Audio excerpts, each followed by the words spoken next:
ویسے بھی نبی پاک صلی اللہ علیہ وسلم نے فرمایا کہ ایک آدمی گناہ کرتا ہے اور گناہ کر کے پھر اللہ سے بات کرتا ہے، یعنی اقرار ہے، اس کے اندر ندامت ہے، اللہ میں گناہ کر بیٹھا ہوں اور تو معاف کرنے والا ہے، تو مجھے معاف کر دے۔ اللہ کو اپنے بندے کی توبہ سے اس سے زیادہ خوشی ہوتی ہے۔ کیا بات ہے، کیا بات۔ اب اس کے بعد کیا بات باقی رہ جاتی ہے؟ کیونکہ اس نے اللہ سے طے کیا ہو کہ یا اللہ میں نے گناہ کوئی نہیں کرا۔ اللہ ہوتا اس سے بھی گناہ ہو سکتا ہے اگلے لمحے پھر گناہ ہو جائے، صحیح ہو سکتا ہے اگلے لمحے پھر گناہ ہو جائے، لیکن ایک دفعہ اس کو فوراً وہ ندامت اور شرمندگی ہوتی ہے اور وہ اللہ کو پسند۔ ہر انسان سے خطا ہو جاتی ہے، بالکل ٹھیک۔ وخیر الخطائین التوابون، بہترین خطا کار وہ ہیں جو واپس آ جاتے ہیں۔ اللہ اب مسئلہ یہ ہے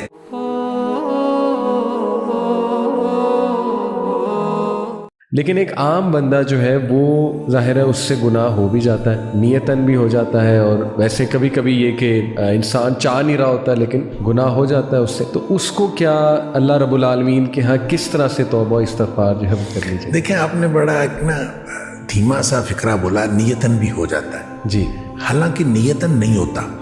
گناہ جو ہے دیکھیں کل بنی آدم خطاء، صحیح، اگرچہ نبی پاک صلی اللہ علیہ وسلم نے فرمایا ہر آدم کا بیٹا خطا کار ہے، صحیح، ہر انسان سے خطا ہو جاتی ہے۔ بالکل ٹھیک۔ وخیر الخطائین التوابون، بہترین خطا کار وہ ہیں جو واپس آ جاتے ہیں۔ اللہ اب مسئلہ یہ ہے کہ ہو جاتا ہے اور کر لیا جاتا ہے، اس میں فرق ہے۔ صحیح، نیتاً جو شخص کرے گا وہ تو کرے گا، صحیح، وہ پہلے نیت کرے گا صحیح، اور پھر وہ کرے گا، بالکل ٹھیک۔ لہٰذا گناہ کرنے والے اور گناہ جن سے ہو جاتا ہے ان دونوں میں فرق ہے۔ ٹھیک، دیکھیں جو شخص گناہ کرتا ہے، اللہ تعالیٰ نے سورہ نساء کے اندر بھی اس کی وضاحت فرمائی ہے، فرق بتایا کہ کچھ لوگ ایسے ہیں کہ جن سے گناہ ہوتا ہے اور ثم یتوبون من قریب، وہ فوراً توبہ کرتے ہیں۔ اللہ، اچھا، ایک یہ ہے کہ وہ گناہ کیے جاتے ہیں کہ جب موت قریب آ جاتی ہے پھر وہ کہتے ہیں کہ اب میں توبہ کرتا ہوں، ان کی توبہ اللہ قبول نہیں کرتا۔ اللہ، اب ان دونوں میں فرق کیا ہے؟ فرق وہ نیت سے کرنے کا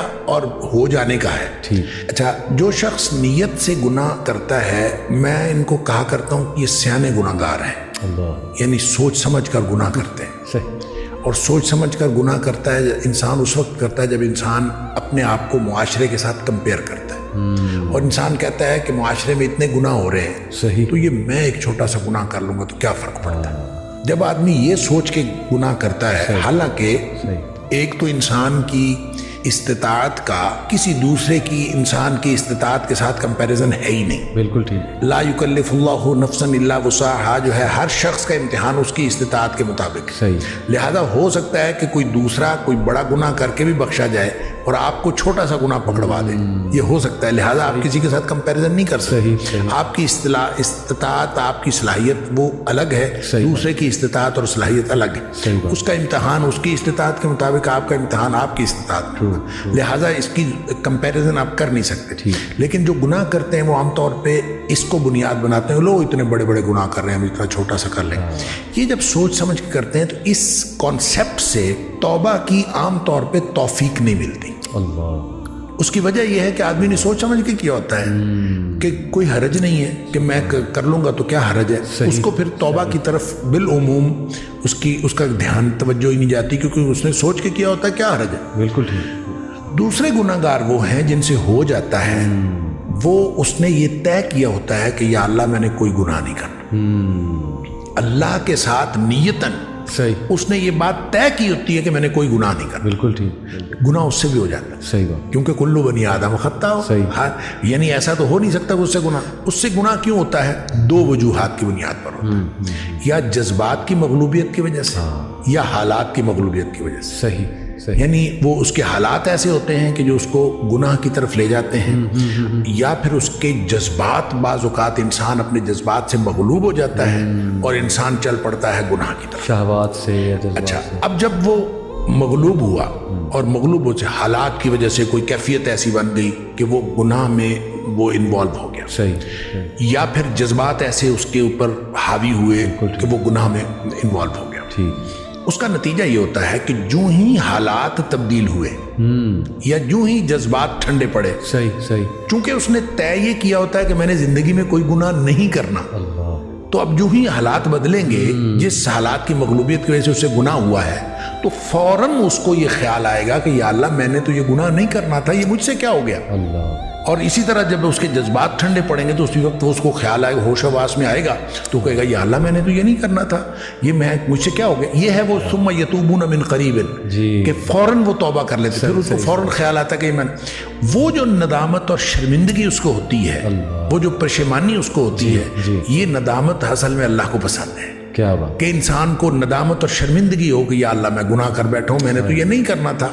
اور اسی طرح یہ جو رب انی ظلمت نفسی والی بات ہے، یا حضرت آدم علیہ السلام کی دعا والی بات ہے، یا ویسے بھی نبی پاک صلی اللہ علیہ وسلم نے فرمایا کہ ایک آدمی گناہ کرتا ہے اور گناہ کر کے پھر اللہ سے بات کرتا ہے رب انی اذنبت، تو اللہ میں نے گناہ کیا ہے، یعنی اقرار. یہ اقرار جو ہے یہ بہت، یعنی اقرار ہے، اس کے اندر ندامت ہے.